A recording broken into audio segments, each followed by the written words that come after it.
이 거룩하고 복된 이 주일에 가장 아름다운 이름과 또한 화려한 여러분들의 삶을 가지고 있는 우리 동역교회 3D 중고등부 모두 공동체 구성원 여러분들을 이 거룩하고 복된 주일에 예배 자리에 온 여러분들을 환영하고 축복합니다.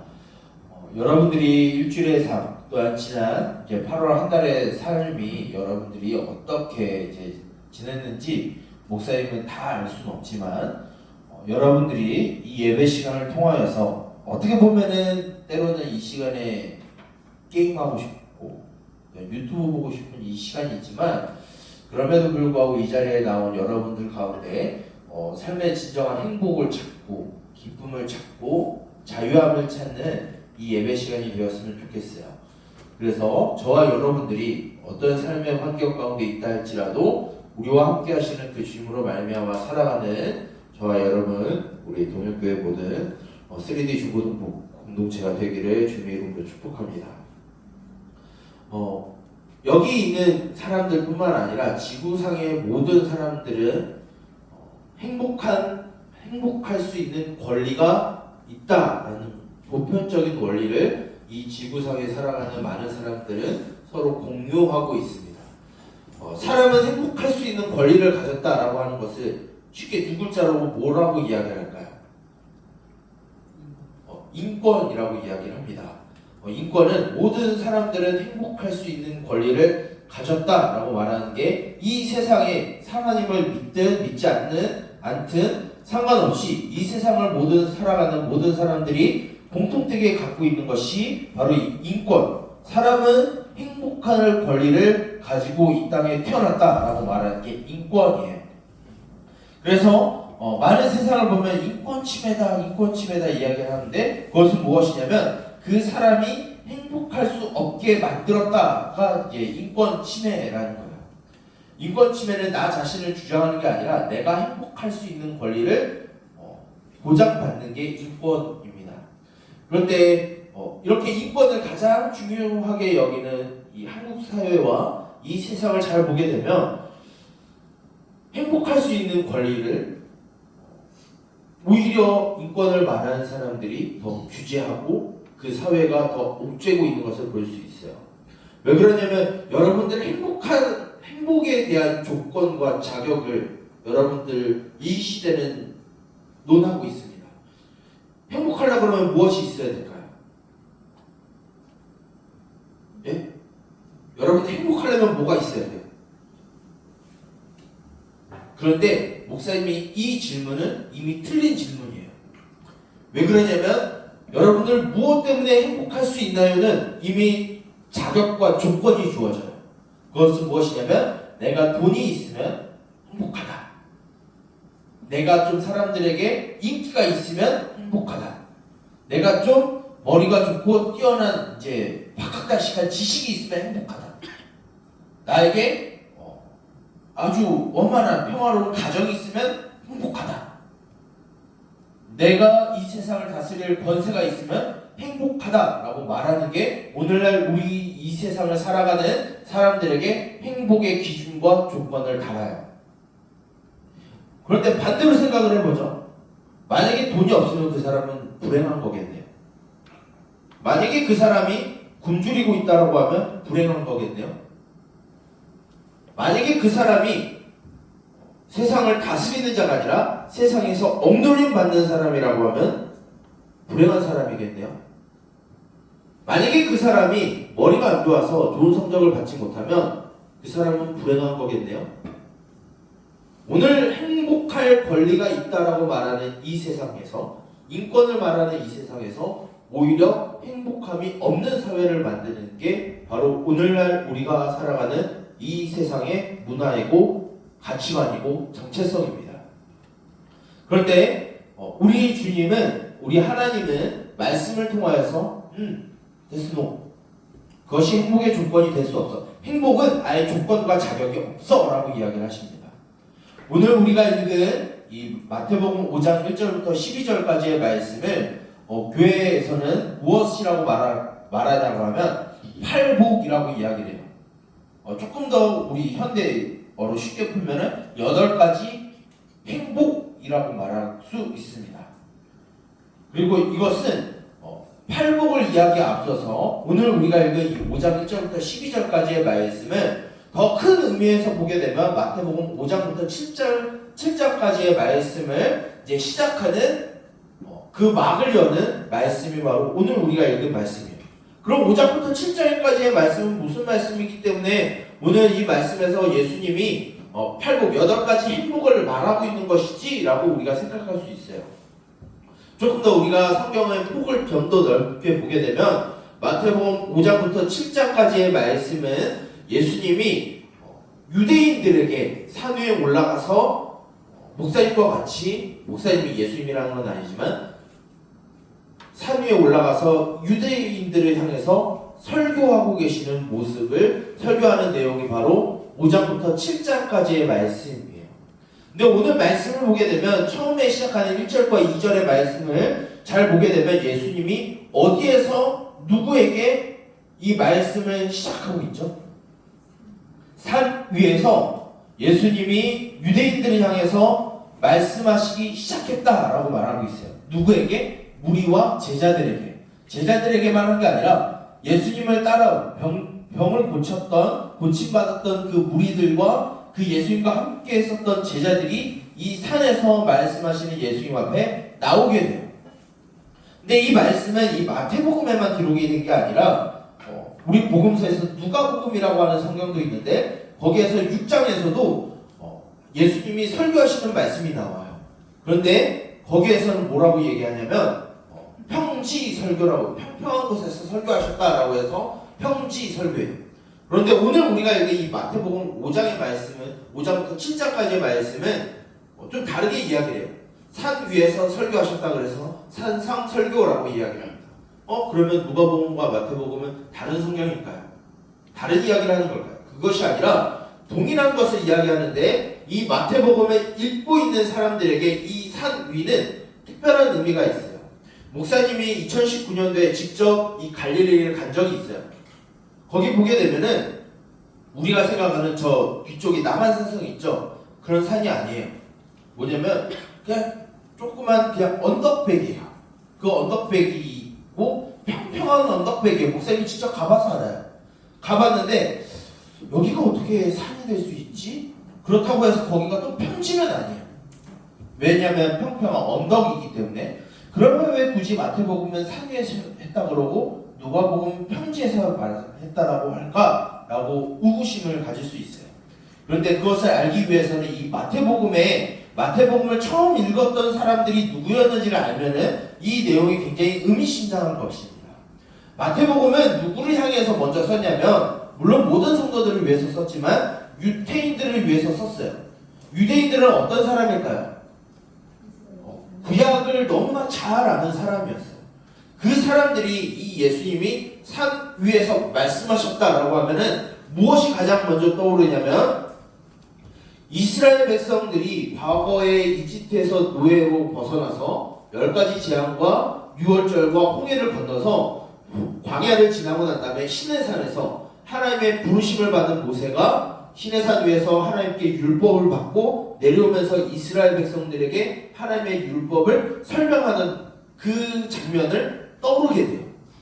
지금 예수님이 무슨 설교를 했다 그랬죠? 5장부터 7장까지 산 위에서 말씀하셨다 그랬죠. 즉 모세와 같이 이스라엘 백성들, 유다 백성들을 향해서 하나님의 백성들을 향해서 하나님의 말씀을 가르치고 있는 거예요. 그런 말씀 가운데 예수님은 무엇이라고 시작을 하냐면 3절부터 10절까지 어떤 누구에게는 복이 있나니 이렇게 시작을 하고 있어요. 이것을 팔복이라고 이야기를 해요.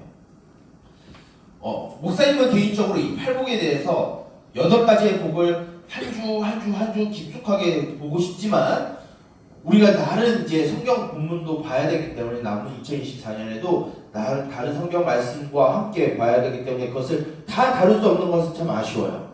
그런데 우리가 짤막하게 몇 가지만 우리가 살펴볼 텐데 첫 번째와 8번째 복을 우리가 한번 봤으면 좋겠어요.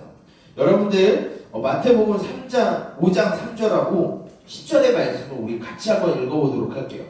3절의 말씀과 10절의 말씀입니다. 심령이 가난한 자는 복이 있나니? 복이 있나니? 천국이 그들의 것이다 라고 말씀하고 있죠. 10절의 말씀이에요. 의를 위하여 박해를 받는 자는 복이 있나니 천국이 누구의 것이라? 그들의 것이다 라고 말씀하고 있어요. 첫 번째와 여덟 번째, 처음과 마지막에 나오는 것에 공통되게 나오는 것은 무엇이죠? 여러분 언어 능력을 볼게요. 첫 번째 복과 마지막 여덟 번째 복에서 공통되게 나오고 있는 단어가 무엇이죠? 네, 천국이 그들의 것이다 라고 말하고 있죠. 물론 복이 있다라는 것도 같이 나오는데 이것은 이제 첫 번째와 여덟 번째만 나오는 게 천국이 그들의 것이다 라는 거예요. 근데 오늘 말씀을 보게 되면은 조금 접속사가 삭제된 게 있어요. 목사님은 이제 말씀을 보게 되면 이제 성경의 원어를 이제 봐야 되는데 어떤 이야기가 되어 있냐면 이 앞에 복이 있다라고 하는 그 앞에 무엇이냐면 왜냐하면이라는 단어가 들어가 있어요. 좀 원어적으로 풀어보면은 이 복이라는 단어는 무엇을 이야기하냐면 그냥 우리가 복 받는다라는 의미보다는 행복이라는 의미를 갖고 있어요. 조금 더 이것을 종합적으로 보게 되면 무엇이라고 이야기하냐면 영혼이 가난한 사람은 행복하다. 왜냐하면 하늘나라가 그들의 것이 될 것이기 때문이다 라고 말하고 있어요. 여덟 번째는 뭐라고 되어 있냐면 의를 위하여 박해를 받는 자는 행복한 사람이다. 왜냐하면 하늘나라가 그들의 것이 될 것이기 때문이다 라고 이야기를 하고 있어요. 우리가 생각하는 행복과 좀 다릅니다. 우리가 아까 말했고 우리가 이 세상에 살아가는 사람들 그 사람들의 그 행복의 조건이 뭐라고 얘기했죠? 돈이 있는 사람이 행복하다라고 말했어요. 명예가 있는 사람, 인기를 받는 사람, 머리가 똑똑한 사람, 가정이 화평한 사람, 금수저를 물고 태어난 사람이 행복하다라고 말하는 게 오늘날 우리가 살아가는 이 세상과 지구에 살아가는 모든 사람들이 이야기하고 있는 행복의 조건이에요. 그런데 그것을 보게 되면 예수님이 말씀하신 행복과는 달라요. 무엇이라고 얘기하죠? 첫 번째, 마음이, 영혼이 가난한 사람이 행복하대요. 여러분 가난한 사람이 행복하대요. 세상의 기준으로는 이해할 수가 없어요. 여덟 번째 뭐라고 되어 있죠? 의를 위해서 박해받는 사람이 행복한 사람이다라고 예수님이 말씀하세요. 왜 예수님이 이런 사람들이 행복하다고 말씀하실까요? 그 안에 두 번째부터 일곱 번째는 이 천국 안에서 누리는 이 복에 대해서 이야기하고 있습니다. 그런데 그 안에 있는 것도 그 안에 있는 내용도 우리가 생각하는 행복과 달라요. 두 번째는 뭐라고 되어 있냐면 슬피 우는 사람은 행복하다라고 이야기해요. 온유한 사람, 오래 참고 기다리는 사람이, 우식하게 기다리는 사람이, 오래 참는 사람이 행복하다고 이야기해요. 의에 줄이고 목마른 사람이 행복한 사람이다라고 이야기해요. 긍휼을 베푸는 사람이 행복하다라고 말하고 있어요. 또 무엇이 있을까요? 마음이 깨끗한 사람이 행복한 사람이다라고 말하고 있어요. 그 다음은 무엇이죠? 화평하게 하는 사람이 행복한 사람이다라고 말하고 있어요. 이 모든 것은 무엇이냐면 천국을 살아가고 천국을 약속받은 사람들이 누리는 복이라는 거예요. 행복이라는 거예요.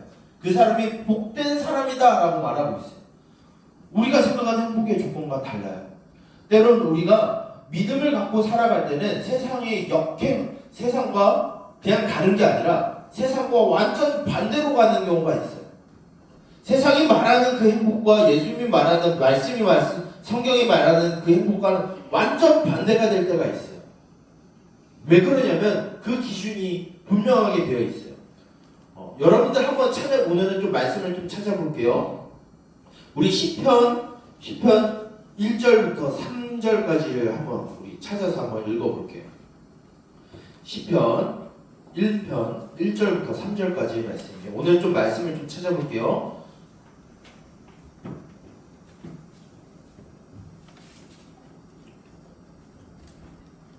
시편 1편 1절부터 3절까지 목사님이 찾은 줄 알고 목사님이 읽을게요. 복 있는 사람은, 여기에는 복 있는 사람은 아까 말했던 행복한 사람이, 복이 있는 사람은 악인들의 꾀를 따르지 아니하며 죄인들의 길에 서지 아니하며 오만한 자들의 자리에 앉지 아니하고 오직 여호와의 율법을 즐거워하여 그의 율법을 주야로 묵상하는 도다. 그는 시냇가에 심겨진 나무가 철을 따라 열매를 맺으며 그 잎사귀가 마르지 아니함 같으니 그가 하는 모든 일이 다 형통하리로다. 여기서 말하는 복이 행복한 사람을 누구라고 말하죠? 악인의 길과 죄인의 꾀와 오만한 자의 자리에 앉지 않는 사람이 행복하다고 말해요. 죄를 범하지 않는 사람이 행복하고 하나님의 율법을 주야로 생각하는 사람, 아침과 밤 낮으로 하나님의 말씀을 묵상하고 그것을 실천하는 사람이 행복한 사람이다라고 얘기해요. 그런데 우리가 착각하면 그럼 우리가 하나님의 말씀을 잘 들으면 우리가 행복한 사람이겠네, 이걸 말하는 게 아니라 더 중요한 건 3절에 있어요. 무엇이죠? 시냇가에 나무가 심겨진 상태를 말해요. 무엇이냐면 율법을 잘 지키면 행복한 게 아니라 시냇가에 심겨진 나무가 되면 율법을 지키게 되고 그 자체가 행복하게 되는 거예요. 우리 한 번 더 말씀 한 번 더 찾아봤으면 좋겠어요. 신명기 33장 29절의 말씀이에요.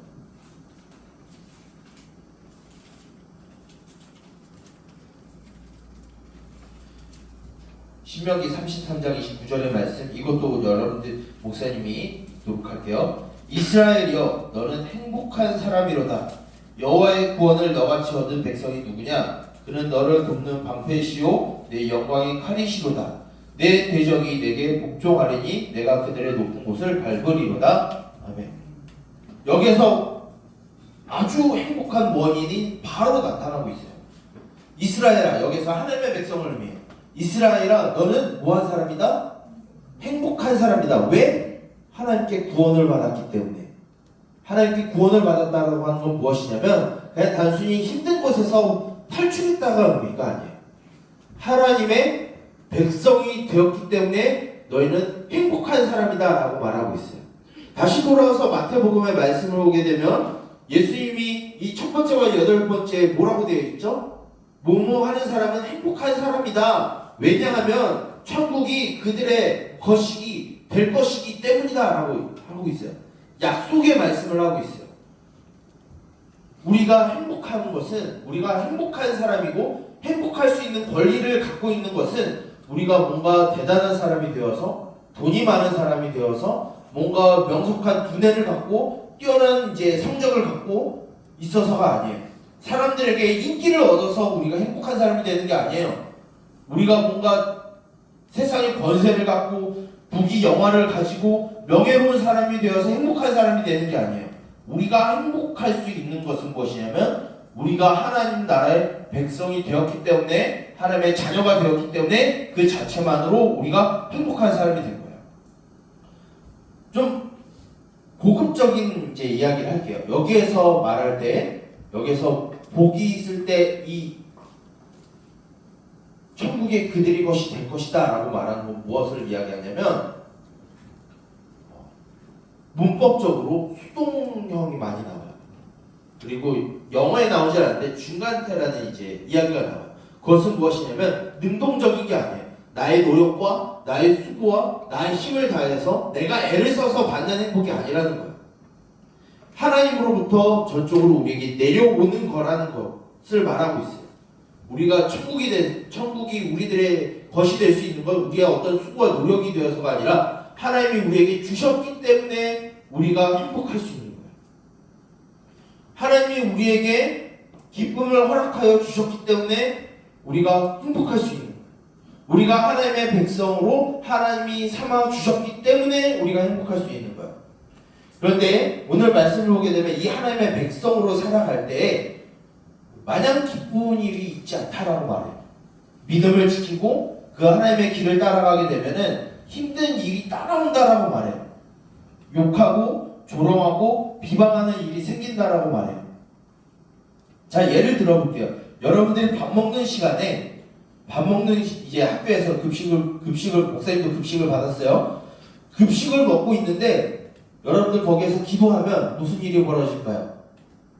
친구들이 그 반찬 맛있는 소세지 같은 거 뺏어가요. 또는 놀려요. 여러분들 그것이 아무렇지도 않겠지만 우리가 믿음을 가지고 살아갈 때 사소한 거지만 맞닥뜨려야 되는 조롱이에요. 여러분들 교회를 다닌다는 거 여러분들 친구들이 알고 있나요? 그런데 만약에 저와 여러분들이 그 친구들 안에서 믿음의 삶을 보여주지 아니하면 그 사람들은 뭐라고 해야 할까요? 그냥 조롱하는 거예요. 여러분들이 교회를 다닌다라고 했을 때 여러분들의 게임이 SNS가 여러분들이 유혹을 해올 거예요. 박해와 고난이 우리들에게 찾아와요. 미혹이 와요. 우리에게 하나님을 믿는다라고 다 꽃길이 열리는 거 아니에요. 예수님이 이미 말씀하셨어요. 믿음의 길을 따라가는 것, 예수님의 길을 따라 살아가는 것은 하나님의 나라가 우리에게 있어서 우리 행복한 사람이지만 행복한 사람이라고 해서 힘든 일이 오는 거 아니다. 안 오는 게 아니다라고 말하고 있어요. 믿음을 지키고 할 때 어떻게 보면 세상 사람들보다 더 고뇌되는 일이 올 수도 있어요. 근데 주님이 왜 이런 말씀을 하실까요? 좀 달콤한 말씀하실 수도 있잖아요. 좀 우리들에게 이제 조금 마음에 드는 말씀을 할 수 있잖아요. 근데 이게 뭐가 위로가 될까요? 주님은 말씀하셨어요. 그 길을 이미 주님이 걸어가셨다라는 거예요. 핍박을 받으셨어요. 조롱을 받으셨고요. 심지어는 십자가에 못 박혀 죽으시기까지 하셨어요. 그 예수님이 어떻게 되셨죠? 부활하셔서 우리의 왕으로 계시고 우리를 인도하시는 분이 되셨어요. 우리가 그분을 믿는다라고 하면 때로는 우리에게 어려움이 올 수 있죠. 또한 슬픈 일이 올 수 있어요. 고민이 올 수 있어요. 그렇다고 우리가 행복한 사람이 아니다가 아니에요. 그런 일이 온다 할지라도 우리는 이미 행복한 사람이다라고 예수님이 하나님이 말씀하여 주셨어요. 여러분들 이 가치를 잊지 않았으면 좋겠어요. 저와 여러분들은 그냥 이 땅에 살아가는 일반은 평범한 사람이 아니라 이미 하나님의 나라, 하늘 나라를 경험하고 살아가는 사람들이에요. 그 사람들인 우리들에게 주님은 이미 너희들은 행복한 사람이야 라고 말씀하고 있어요. 다른 친구들, 다른 사람들이 말하는 그 행복의 조건에 여러분들 속아 넘어가지 않았으면 좋겠어요. 여러분들이 이미 행복한 사람이에요. 왜요? 어떤 조건과 자격이 있어서가 아니라 하나님의 백성이기 때문에, 하나님의 사랑받는 아들이고 딸이기 때문에 여러분들은 행복한 사람이에요. 하나님은 여러분들을 절대 포기하지 않아요. 그것 때문에 저와 여러분들은 행복한 사람이에요. 이것을 기억해서 여러분들 살아가는 저와 여러분들이 되었으면 좋겠습니다. 참 목사님은 이런 날을 참 뜻깊게 생각해요. 오늘이 몇 월 며칠이죠? 9월 1일이에요. 목사님이 이제 여러분들한테 슬슬 말하고 있는 것이 무엇이냐면 일주일의 시작은 월요일이 아니라 주일이라고 이야기해요. 오늘 9월 1일 일주일에 시작하는 이 날을 한 달이 새롭게 시작하고 일주일이 새롭게 시작해요. 여러분들이 마음이 변화되어서 지금까지 우리가 갖고 있는 그 행복의 조건을 따라 살아가는 것이 아니라 이미 우리를 행복하다고 말씀하신 그 주님의 말씀을 기억해서 여러분들이 살아가는 앞으로의 일주일, 한 달, 여러분들의 주어진 모든 삶의 자리에서 나는 행복한 사람이다. 왜? 하나님의 백성이기 때문에 나는 행복한 사람이야. 라는 이 생각을 가지고 살아가는 저와 여러분들이 되었으면 좋겠어요. 여러분들이 슬픈 일이 올 때, 괴로운 일이 올 때, 고민되는 일이 올 때, 그때에도 여러분들이 행복한 사람이라는 것을 기억하고 어떤 상황이 있다 할지라도 그 여러분들에게 주어진 하나님의 백성이라는 사실을 기억하고 살아가는 저와 여러분, 우리 동현교회 3D 주보등부 모든 공동체 구성원이 되기를 주님의 이름으로 축복합니다. 이 시간 우리 목사님 기도하고 예배를 마치겠습니다. 기도하겠습니다. 살아계신 주님, 우리의 어떤 조건과 자격을 보지 아니하고 우리를 행복한 사람이다 말씀하신 주님, 그 주님의 말씀을 우리가 기억하는 삶이 우리 가운데 있길 원합니다. 우리가 살아가는 이 세상은 사람은 행복할 권리가 있다 말하지만 행복의 조건과 자격을 부여하고 있습니다. 그러나 그리하지 아니하고 우리가 있는 존재 자체가 하나님의 아들과 딸이기에 이미 행복한 사람이다 말씀하신 그 주님의 말씀을 따라 이 땅 가운데 하나님의 나라를 이루며 살아가는 우리들이 되게 하여 주시옵소서. 새로운 한 달, 새로운 일주일, 새로운 하루가 시작되는 오늘 주님의 이 거룩하고 복된 말씀을 우리가 기억하고 살아가게 하여 주시고, 어떤 삶의 환경이 있다 할지라도, 여건이 있다 할지라도 우리가 이 말씀을 기억하여 우리를 행복하다 하신 하나님과 항상 동행하게 하여 주시고, 그 주님을 신뢰하며 살아가는 우리들이 되게 하여 주시옵소서. 이 모든 것을 예수 그리스도의 이름으로 기도드립니다. 네. 이 시간 우리 다 함께 일어나서 파송의 찬양 후에 광고하고 모든 예배를 마치도록 하겠습니다. 찬양하겠습니다.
여호와는 내게 복을 주시고 너를 지키시기를 원하며, 여호와는 그의 얼굴을 내게 비추사 은혜 베푸시기를 원하며, 여호와는 그의 얼굴을 내게로 향하여 드사 평강 주시기를 원하노라. 이제는 우리 주 예수 그리스도의 은혜와 하나님 아버지의 무한한 사랑하심과 성령님의 인도하심과 보호하심과 동행하심과 교제하심과 말씀으로 지도하심의 은총이 이 세상의 행복의 조건에 우리가 미혹되지 아니하고 하나님의 아들과 딸로서 살아감으로 우리가 행복한 사람이다라는 것을 기억하며 이 땅 가운데 주님의 말씀을 기억하고 하늘나라의 삶을 살아가기를 원하는 우리 동현교회 3D 중고등부 모든 공동체의 머리머리 위에 이제로부터 영원토록 함께 있을지어다. 아멘.